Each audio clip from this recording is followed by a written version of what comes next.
तर पाकिस्तानकडून युद्धविरामाचं उल्लंघन करण्यात आलंय। पाकच्या हालचालीवरती भारतीय सैन्याची करडी नजर असणार आहे। परराष्ट्र मंत्रालयानं पत्रकार परिषद घेत ही माहिती दिलेली आहे। पाक सरकारनं शस्त्रसंधीच्या उल्लंघनावरती कारवाई करावी, भारतीय सैन्याला कडक पावलं उचलण्याचे आदेश देण्यात आल्याचं देखील परराष्ट्र सचिव विक्रम मिस्री यांनी सांगितलेलं आहे।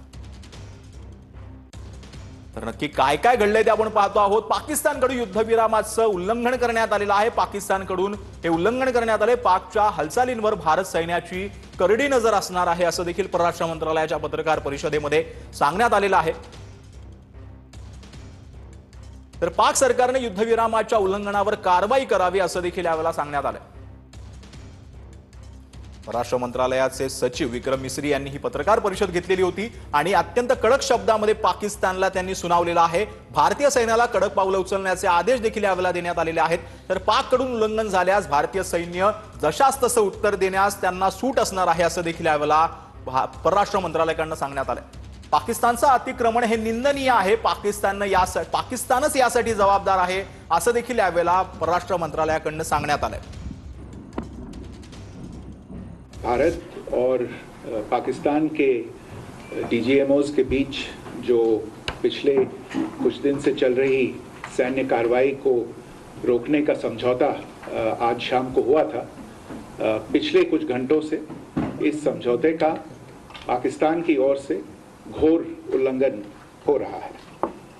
भारतीय सेना जवाबी कार्रवाई कर रही है और इस सीमा अतिक्रमण से निपट रही है। ये अतिक्रमण अत्यंत ही निंदनीय है और पाकिस्तान इनके लिए जिम्मेदार है।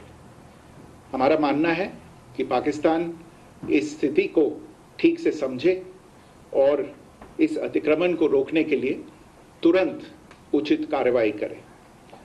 सेना ने इस स्थिति पर कड़ी नज़र रखी हुई है और उसे किसी भी अतिक्रमण से निपटने के लिए ठोस और सख्त कदम उठाने के लिए आदेश दे दिए गए हैं। तर श्रीनगरमधील ड्रोन हल्ला भारतानं परतवलेला आहे। त्याची ही आपण दृश्य पाहतो आहोत। भारताच्या विविध भागामधली जी आहेत ती दृश्य मगाशी आलेली होती, परंतु श्रीनगरच्या ड्रोन हल्ल्यानं भारतानं जे आहे तो ड्रोन हल्ला परतवलेला आहे। त्याची ही दृश्य आपण पाहतो आहोत। पाकिस्तानचे ड्रोन जे आहेत ते श्रीनगरच्या विमानतळ परिसरामध्ये दिसलेले होते।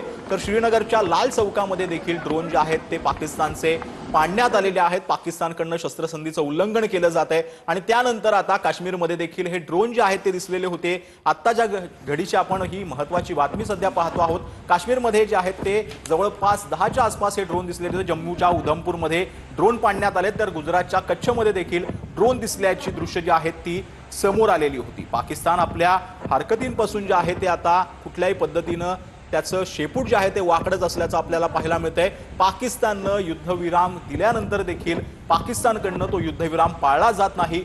पंतप्रधान शहबाज शरीफचं त्यांची सेना ऐकते की नाही असा प्रश्न देखील आता उपस्थित होतोय। जम्मूच्या उधमपूरमधले हे ड्रोन पाडले आहेत, तर गुजरातच्या कच्छमध्ये देखील हे ड्रोन जे आहेत ते दिसलेले आहेत।